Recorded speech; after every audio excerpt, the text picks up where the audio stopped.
Hi, this is Gary with MacMost.com. Let's take a look at night mode photography on the iPhone 11.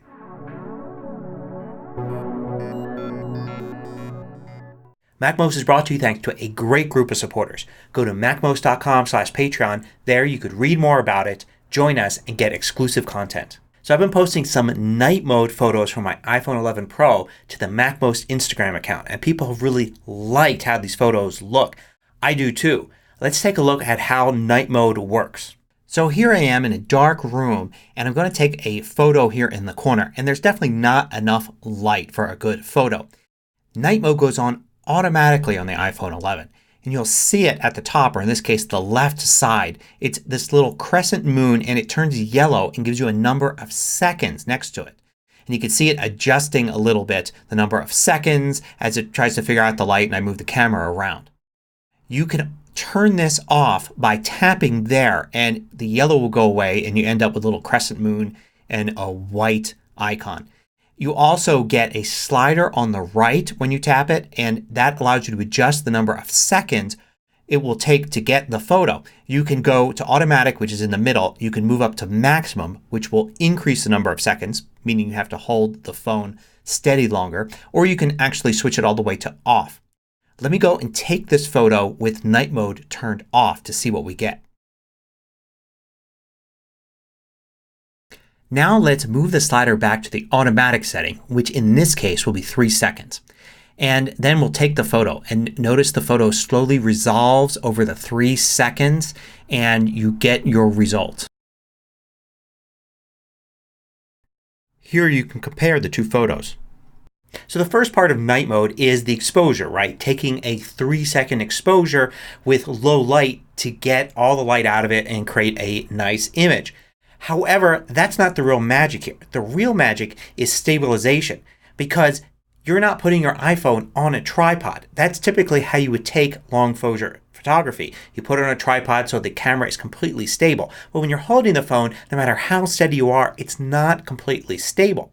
What's happening here is software is stabilizing the image. So all of the photos it's taking during those 3 seconds, it's combining them and stabilizing them so it's like your camera was on a tripod. Of course, you still can't move your camera wildly around. It works best if you hold your phone as steady as possible. Now let's take a look at actually doing this at night outside. Here's a nighttime photo where there are some very dark spots but also some very bright lit up signs.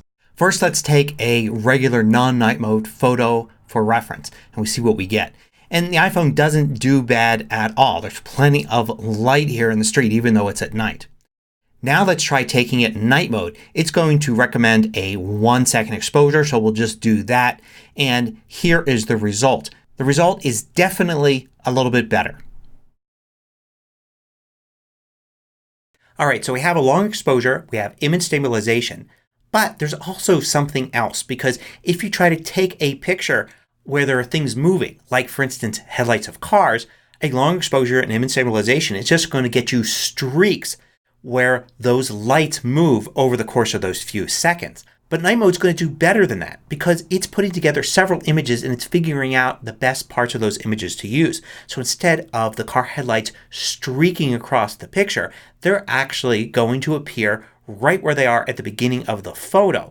So you can end up with better resolution throughout the photo but not things being blurry and streaky. So here are some examples. I'm going to take a photo here on the street and you see the cars are moving. It's going to take a 1-second night mode exposure, yet the result doesn't show the headlights streaking. The car appears to be standing in one place.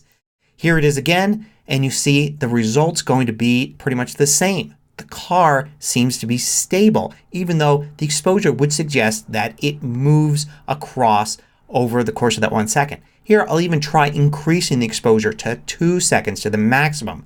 The result still shows the car stable. It's not as perfect. You can see the car closest to me does show a bit of streaking, but much less than you would get over the course of the 2 seconds. So here's some other shots that I got using night mode during my tests. And the results are great. I can see why people are really excited about this.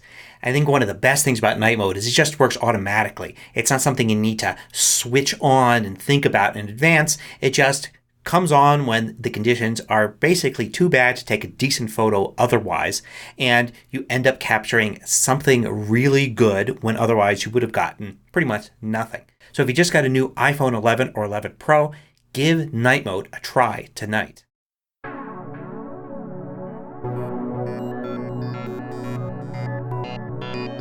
I publish new tutorials every weekday. Hit the subscribe button so you don't miss out. Then hit the little bell icon to get notifications for each new tutorial.